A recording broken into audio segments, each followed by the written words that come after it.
Hello, and welcome to the Live and Invest Overseas podcast. This is Kat Kalashian coming to you from Paris, France.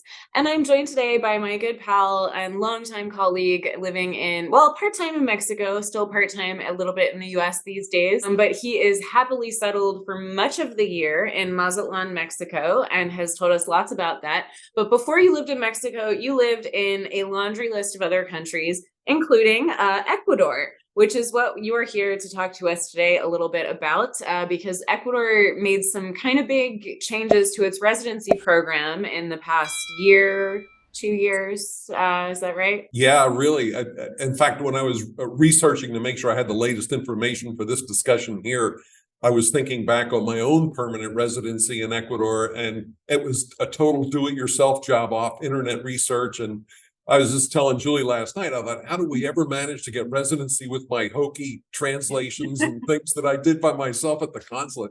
But the process is a lot more mature today. It's a lot more people using it. It's much more convenient. So really, it's a good package they offer nowadays. Great. Well, we appreciate your insights, even if your experience is a little bit dated at times, but you definitely have the chops. You have been there, you've done it yourself, and you've kept up to date on what all of these changes mean to the potential expat or investor. So go ahead and tell us what does one need to do to get residency in Ecuador in 2023?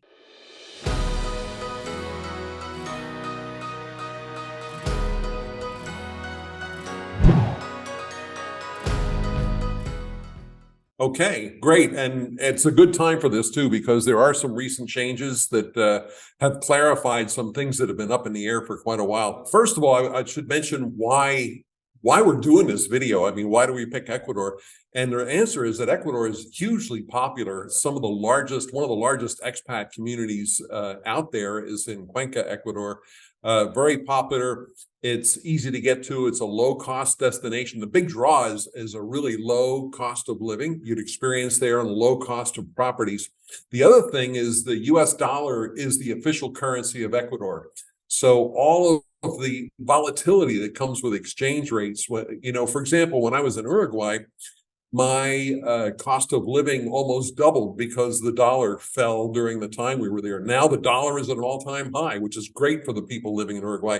But that's a level of volatility that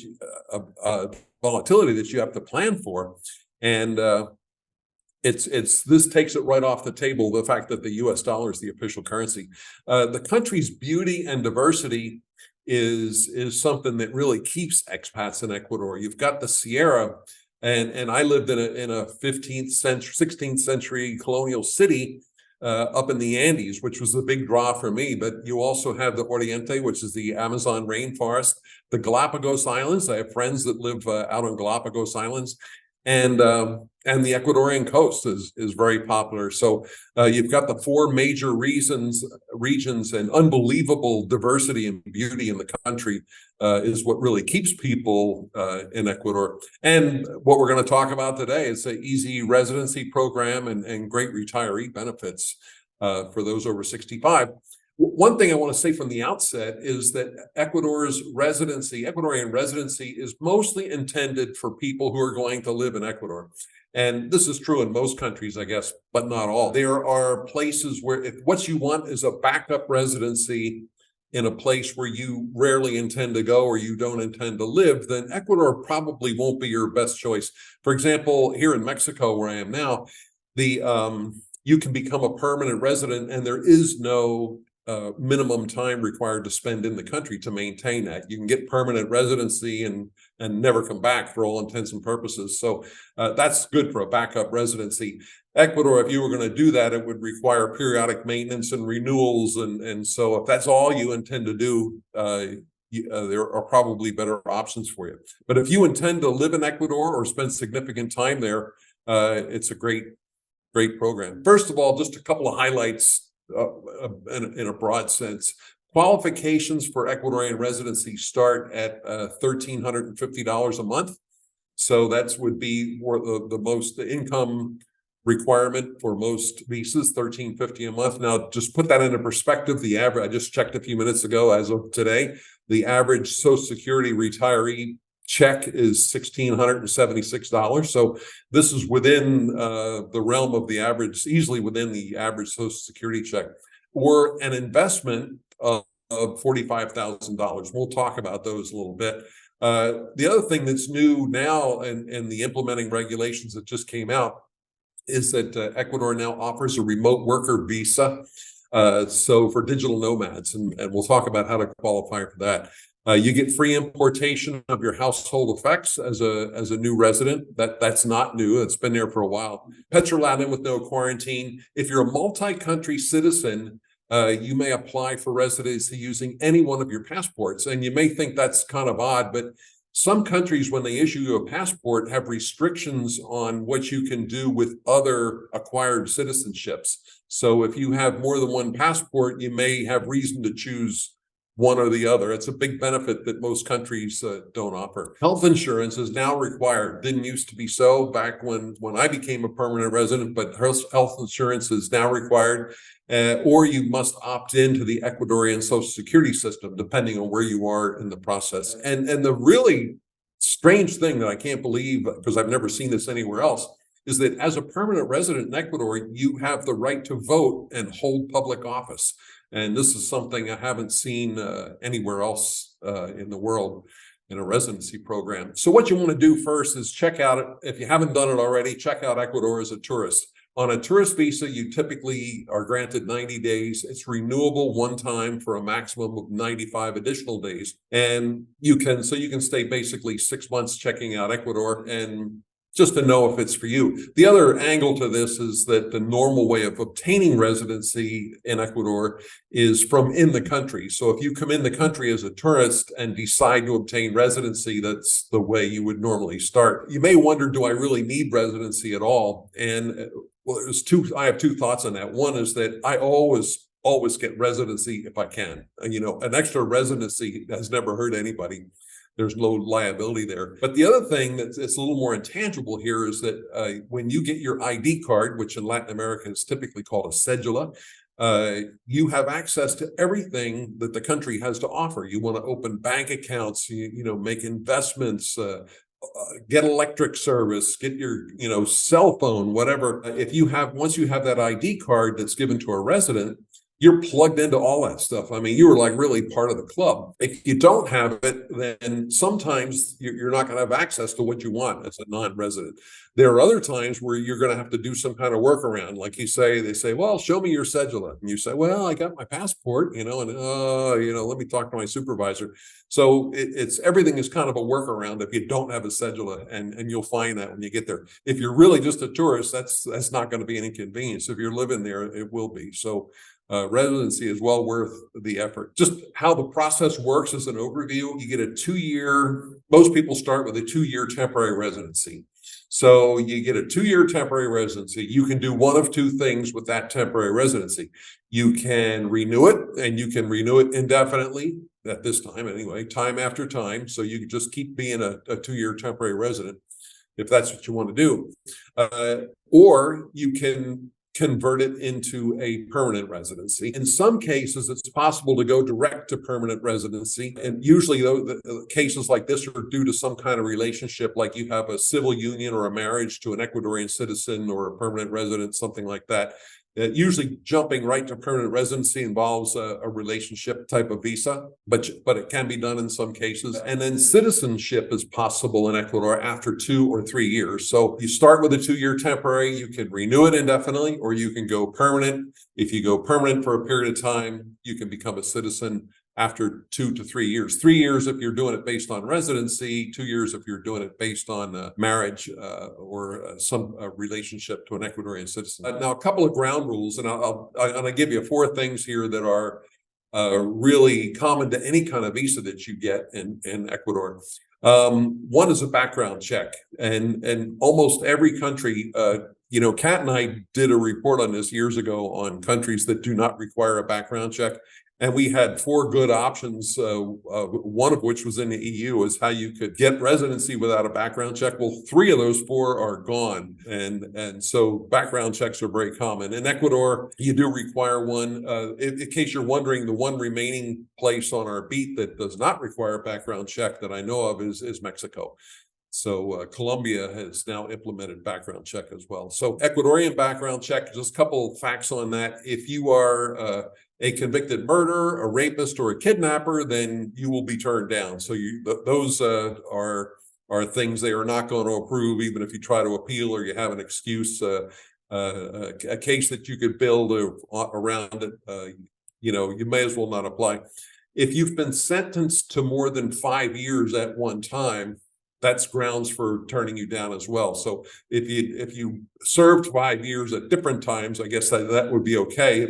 If you're sentenced to more than a 5-year sentence, then that's grounds for rejection. Other convictions, though, may not be a deal breaker. So whatever it was that you were convicted of or served time for, whatever shows up on your thing, they may not consider it grounds for disapproval. So you may be able to get anyway. And if you are turned down, Ecuador offers an appeal process. So you can appeal it. Let's say, well, I had a friend in high school who was sentenced to 20 years in Texas for possession of marijuana, right? So that would be ridiculous today. So if he goes to Ecuador and he got turned down because he served 20 years, he could go in and say, hey, wait a minute, this was a pot bust, this is nothing. And they have the ability to, rule in his favor on that. So there is an appeals process. So anyway, of the four things you gotta do, background check is one of them. The other thing is document authentication.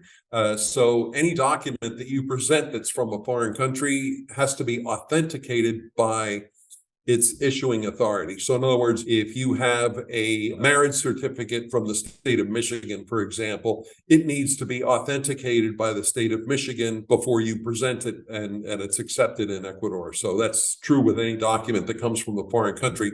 That what they do is they get an apostille certification, and it's done by the Secretary of the State in the state that issued the document. And I've done this by mail. There's a lot of ways to get this done, and it's available to speaking to the English-speaking countries that may be listening to this in Australia, New Zealand, United Kingdom, Ireland, United States, all you can do this apostille. It's a quick and easy means of authentication. You cannot do it in Canada because they've not signed on to the treaty. So you need document authentication. If the document that you're presenting is not in Spanish, it needs to be translated into Spanish. And as I mentioned before, you do need health insurance. So those are the four things that you need for any kind of visa that you're going to apply for. Okay, temporary residency. We'll give you a little bit more detail on how to get this done. The temporary residency, as I said, is good for 2 years. It's renewable at 21 months. In fact, they recommend that you renew it at 21 months to give yourself a cushion before it expires. And under the new law, there is no longer a travel restriction that comes with this. Before, you had to be in Ecuador for most of your time. In order to maintain your residency, you couldn't be out of the country more than like 90 days a year or something like that. And that's no longer true if you stay as a temporary resident. However, if you plan to upgrade to permanent residency, then you can't have been out of Ecuador for more than 90 days during the entire time. So you've got two options as a temporary resident. You come and go as you please. You're out of the country 3/4 of the year, and at the end of your 2 years, you renew it, but you got to be in Ecuador to do. Or you want to become a permanent resident. You limit your out-of-country travel to 90 days over those 21 months, and you can move on to a permanent residency. So that's the travel caveat there for temporary residence. Now, there are 15 different ways you can get a temporary residence, anything from missionaries to social workers to, Peace Corps, whatever. The most common that we see for expats are these. I'll give you a couple of options here. One is retirees, anybody with a pension. Another one is called rentista, which is a name that you'll see in a lot of Latin American countries. And rentista in Ecuador is anybody who has an income. And it's not a pension necessarily, but you've got an income from somewhere. And it can be, in Ecuador's case, from within Ecuador or from outside of Ecuador. But if you've got an income, it can be passive, can be active, can be a rental property or whatever, then you can qualify based on that. The digital nomad visa is similar, except digital nomads are allowed to average their income, where a rentista or a retiree, you got to show evidence that you're getting some check every month. As a digital nomad, you just have to show that over the past year, you have averaged a requisite amount of income. So it's right now it's $13.50 a month. So you do some income averaging over the past little while, and if you can show that your average income was that, then you'd be eligible for the digital nomad visa. There's an investor visa. The investor visa is the minimum investment right now is $45,000. And this investment can be in your residence. So if you buy a property, that's an easy way to qualify as an investor. Keep in mind that if you buy a property jointly with someone else, then your half needs to be valued at $45,000 municipal value. So there's something to keep in mind, but very flexible. You can also like buy a CD from the government, an interest-bearing CD, stuff like that, to qualify as an investor for your $45,000 investment. You can come as a dependent on someone else's visa, somebody qualified, and you're going to come along with them as their dependent. A lot of spouses do this. If you do come as a dependent, you have to show an additional $250 a month. So it's $13.50 normally. If a dependent comes along, can be a child, can be a spouse or whatever, it's another $250 per dependent you need to qualify. And a really interesting one, and I was just learned about this again under the new law, is professional degree registration. So if you have a professional degree, you're a school teacher, you're an engineer or whatever, and that degree was obtained in in-person instruction via in-person instruction. In other words, they don't accept an online degree, then you can register your degree with the government and become eligible for a temporary residency visa. And the first question I asked was, do you have to actually work as a teacher or an engineer in Ecuador to obtain this visa? And the answer was no. All you have to do is register your degree. So that's an interesting way if you're looking for ways to get qualified that might get you in the door. And again, $13.50 a month for income requirements, $45,000 for investment. Those figures are multiples of the minimum wage. And so they change every year in January when the minimum wage changes. Right now, the minimum wage is $450 a month. Again, just an overview on temporary residency. You need the background check, passport that's good for 6 months, proof of income, and the fee.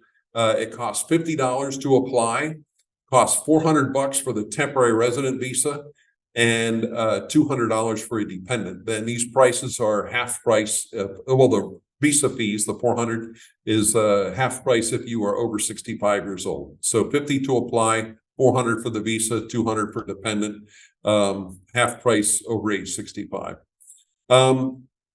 Okay, permanent residency. You've gone through your temporary residency. You want to upgrade to permanent residency. Basically, this is good forever, unless you lose it for cause, but meaning you've been out of the country, you left and never came back or whatever. So it's good forever, does not require renewal. For the first 2 years as a permanent resident, you may not be out of Ecuador for more than 180 days per year. Okay. So, your first 2 years, you got to be in Ecuador half the time, 6 months a year for the first 2 years. Thereafter, starting your third year and onward, you cannot be gone for more than 2 years or you'll lose your permanent residency. And I can attest for this. I can tell you that Ecuador is way more efficient at revoking residencies than they are at granting them. Because I showed up at immigration one day and I showed my card as I came through. I had been in Uruguay for like 190 days.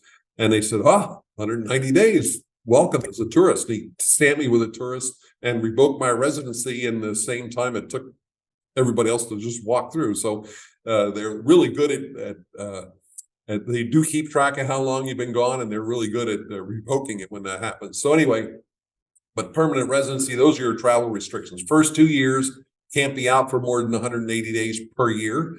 And subsequently, you can't be gone for more than 2 years. However, another caveat here, like we had for temporary residency, if you're planning on becoming a citizen, then the requirements for being out of the country are a little bit tighter. If you're going to become a citizen, you may not have been out of Ecuador for more than 180 days during your first 3 years prior to applying. So you become a resident, You can be out of the country for 180 days over the next 3 years, and then you can apply to be a citizen. But there is that restriction. It's 180 days for the 3 years prior to application. So that's for if you're going to become a citizen. So it's important, like I say, to keep your end game in mind when you start, because the decisions you make early in the process will affect what you're eligible for later on. A couple more things about permanent residency. You need to be most people do it based on residency. They were a temporary resident for at least 21 months. So that's the most popular. Second most popular probably is you have married an Ecuadorian citizen or another permanent resident. Okay, that's a means to permanent residency. The third thing, you're a minors or disabled dependents, or you're related to an Ecuadorian citizen by the second degree, or a permanent resident by second degree. Second degree, as Ecuador defines it, means it's your mother, your father, your children are Ecuadorian citizens, then you'd be eligible, your brother, your sister, then you'd be eligible for permanent residency on that basis. So it's like I say, the most popular are you married an Ecuadorian citizen or permanent resident, or you have been a temporary resident for 21 months or more. What you need another background check. Now, the background check you get in Ecuador is really easy. I've gotten them from there a couple of times for subsequent residencies. And you go to the local police station and they'll issue you a nice certification. Doesn't need to be translated, certified, or anything. But then you need to do your other home country background check as well when you become a permanent resident. Income certification. They just want to make sure you have a income to sustain yourself. Obviously, you've been there 21 months already, so you've proven that you can live there by whatever means. So in this case, there is no specified amount that they're going to look for. They're just going to look to see that you have sufficient funds to keep going, and that's that. You don't need to prove any certain amount. And then paying the fees. In this case, it's $50 to apply. Again, $500 if you qualify as a temporary resident, $200 if you qualify as a family member. Free for handicapped people and half price if you're over 65. Just give you a quick word on citizenship.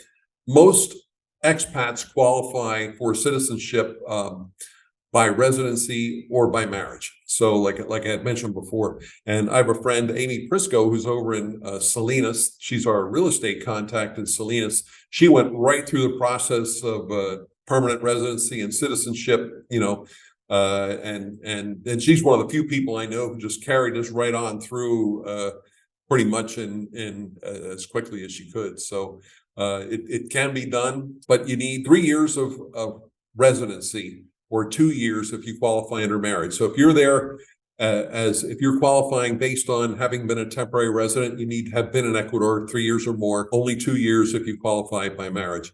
Now, there's a test of Ecuador's history, geography, culture, and so forth in Spanish. Okay, so they're going to, it's like probably like the U.S. citizenship test in some ways. It's waived if you're over 65. Waived if you're mentally handicapped, and it's waived if you're qualifying by marriage. So if you qualify by marriage, you don't need to worry about the test. You're over 65, you don't have to take the test. So it's just something to keep in mind. Depending, a lot of people who have done this are over 65, and so I have limited experience talking to people who have actually taken it. So you need, again, another background check. You need to show means of support with no specified income. And you need to do an interview. What they're going to do is talk to you about why you want to become a citizen of Ecuador, what your motivation is, and so forth. One of the things and I don't see this in the general guidelines, but when I read the specifics about what that test is supposed to consist of, one of the things they're evaluating you for is your ability to speak Spanish. So if you show up at the interview and you cannot communicate with the guy who's interviewing you, then you're not going to pass the interview. So even though there's not a Spanish test per se in the law, this interview, and even if you're exempted from the other test, which is also in Spanish because you're over 65, the interview, you're going to need to speak enough Spanish to communicate your motivations for coming to Ecuador, wanting to be a citizen of Ecuador. So that's citizenship. One thing I want to do is that most people use an attorney for this, especially if you're a non-Spanish speaker. You may find it difficult to do it yourself. I mean, I did it myself as a poor Spanish speaker many years ago. So it can be done, but most people feel that the price you pay a lawyer is well worth it just to do this turnkey and not make any mistakes. I'll admit that I did a lot of things 2 and 3 times because I was on a learning curve that the lawyer won't be. So I'd recommend using an attorney. The attorney we use is Dr. Grace Velastegui, and we're going to put her contact information below. So you can click through and communicate with Grace, but she's in Cuenca, Ecuador, but she will help you with residency no matter where you choose to live in Ecuador. Her email is ecuador@gracenelsonlaw.com. But again, we'll put the contact information below. And in closing, just I have a couple afterthoughts, that I'd like to pass along. One is I like qualifying based on income if you can, rather than investment. Okay. If you can come up with $45,000, that's a good option. If you don't have a regular income, then that's a great option to have. However, if you've got an average Social Security check and you can qualify based on income, I like doing that better than investment, because when you qualify by investment, your investment is tied to your visa. That investment needs to be maintained. You buy a house or whatever, you need to maintain that to maintain your legal residency in the country. Now, you can substitute it. You can change out one house for another, but you need to go through a process to do that. That's not just something that happens automatically. And the property registry will know that it's tied to a visa. So my preference is qualify on income if you can, because it's once and done. Once you qualify based on income, they don't go back next year and look at your income again. And to me, I found that a more of a maintenance-free way of maintaining a visa. The other thing I'd suggest is that couples should qualify, I think, independently if you can. Now, Ecuador just changed the law. It used to be that if you came in, one person came in and the other person came in as their dependent. It used to be that if that person passed away, then person 2 now doesn't have the rights to stay in the country anymore. That has been changed. So you would have the right to stay in the country. But I still like qualifying independently if you can. So if you're a couple and you both have a pension, you both have Social Security, you both have an income from some source or other, I like qualifying independently. So I don't like being dependent on anybody for anything if I can help it. So, I think that's a good thing to do. It's no more trouble than coming as a dependent if you can do it. Keep your end game in mind. The decisions you make early on, with temporary residency and how much time you're out of the country will affect the options that you have later. So decide what you think the end game is going to be, and make your travel plans and visa selections accordingly. And that's about it, Kat. That's great. Thank you so much, Lee, for joining us and sharing all those insights.